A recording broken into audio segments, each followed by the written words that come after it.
Times, The Guardian, Der Spiegel, and so on and so forth. So actually, traditional media is still key. Yeah, I think it played a very significant role in amplifying the WikiLeaks story. I might argue that it hasn't necessarily been that helpful in describing context, because certainly, you know, in the latter stages of the story, it became very much about Julian Assange and his personal hygiene and the state of his socks, and much less about the actual material that was in the cables and those stories that were being reported but moved on from, not by the new media actually, but by the old media really very quickly. And I think what we have is a partnership between the old and the new.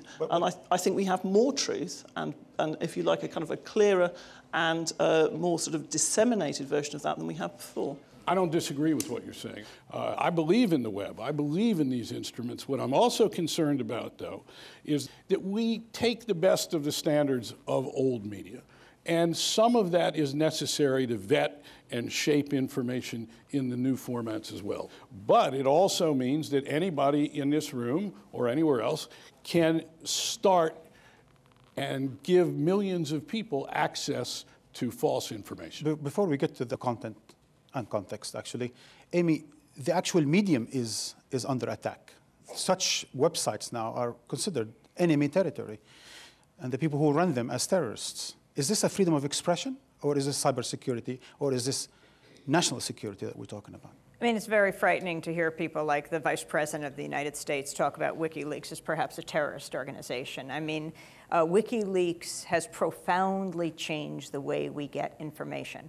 I am reminded years ago, coming out of reporting on East Timor when it was occupied by Indonesia, and we had gotten some documents under Freedom of Information Act that showed that Kissinger, way back when Indonesia invaded, had warned his colleagues at the State Department when he was Secretary of State not to say anything about the US weapons flow to Indonesia that was being used to kill the people of East Timor. And when my colleague Alan Nairn asked him the question, said, I am holding the documents right here, Kissinger said, it's because of people like you that we cannot conduct diplomacy the way we expect to conduct diplomacy. Okay, let's go forward 20. Let's go back, let's go forward now. This is exactly what is happening in the age of WikiLeaks, is that governments that thrive in darkness, when sunlight is shed on them, they cannot stand up. So you see what happened in Tunisia. It was because of the incredible resilience of the Tunisian people, but also because of documents released.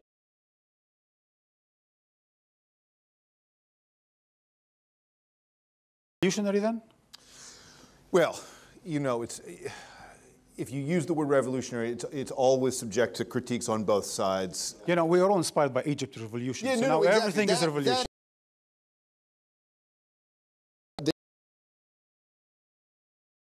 You can always find evolutionary precursors to anything you want to call a revolution in technology. So it's a kind of a meaningless term in a lot of cases. I think it's worth talking in some specificity about what Julian actually did. And the first was to marshal the best technical work on maintaining the secrecy of the sources. So we could go to potential leakers and say, if you leak to me, no one will find out by listening in between. There are some hundreds of people in the world talented enough to do what Julian did, but he was the one who, with his team, sort of made this happen.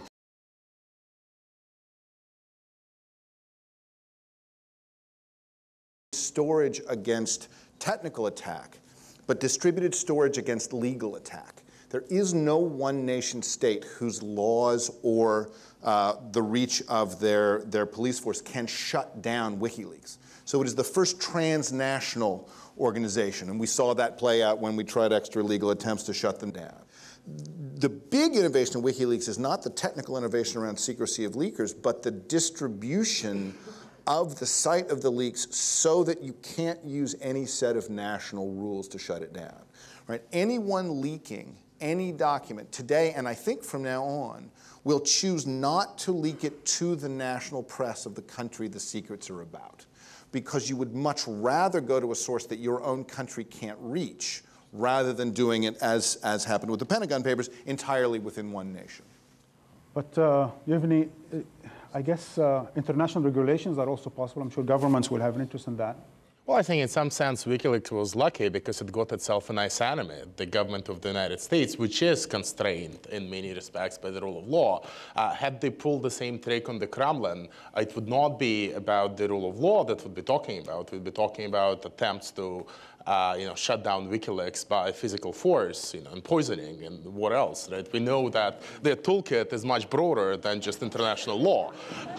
So in that sense, I'm not sure how revolutionary that really is. And again, we have seen pressure. I think it was actually very successful. I still don't see WikiLeaks returning to Amazon or to PayPal or to Visa or to MasterCard, right? So in some sense, their work is still constrained by the fact that they cannot easily receive donations online. They cannot host themselves as easily with American servers. So in some sense, I think the nation state did strike back. One thing that I think Julian has done is he's created enough of an advertisement for the structure of WikiLeaks that he's built the ecosystem in which WikiLeaks is now being competed with. So you look at Daniel Domscheit-Berg and OpenLeaks, the new service that essentially operates as a more white-labeled Dropbox. Or you look at the Palestine Papers, which was up on the screen a moment before. What I think Palestine That's AlJazeera's Palestine paper. Right, of course, AlJazeera's Palestine paper. I forgot I was paid per product placement. Al Jazeera and The Guardian's Palestine Papers says you can get transnational distribution of material without having to build a novel transnational organization.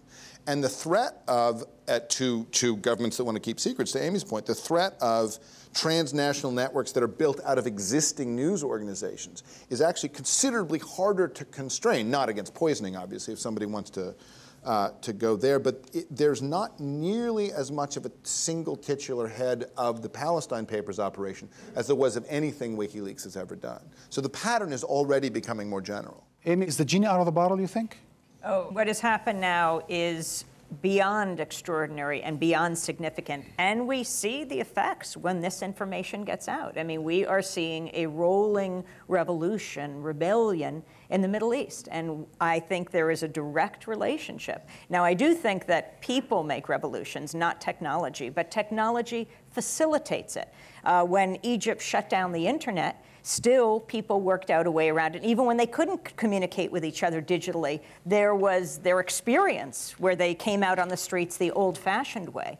But it sure puts it on steroids, and it transmits it in a way we have never seen before. And now national newspapers, like the New York Times, like the Washington Post, they are also challenged in an extremely important way because they have been the gatekeepers for so long, deciding whether information gets out. I mean, even the New York Times with the Pentagon Papers, it was more than a year that they held on to the papers that Dan Ellsberg got to them, to the point where he didn't even think they were going to release them. Now they've got to do it because it's going to come out anyway. The pressure of the new media, among others. And that's where I want to come back to you, Carl. Isn't the excitement about the new media, about WikiLeaks, because of the failures of you guys back in the traditional media? You stopped doing your job. You're too much in bed with power. You are embedded in war. You are embedded in politics. You hang out with each other in the same bars, same restaurants in Washington. That's why there's excitement about the new media. That's what Woodward and I said was the problem with most of the national press at the time of Watergate. I think that's always been true, and that's why I said that really most great journalism has always been exceptional. All I'm trying to say is that most great journalism has always been exceptional, not the norm.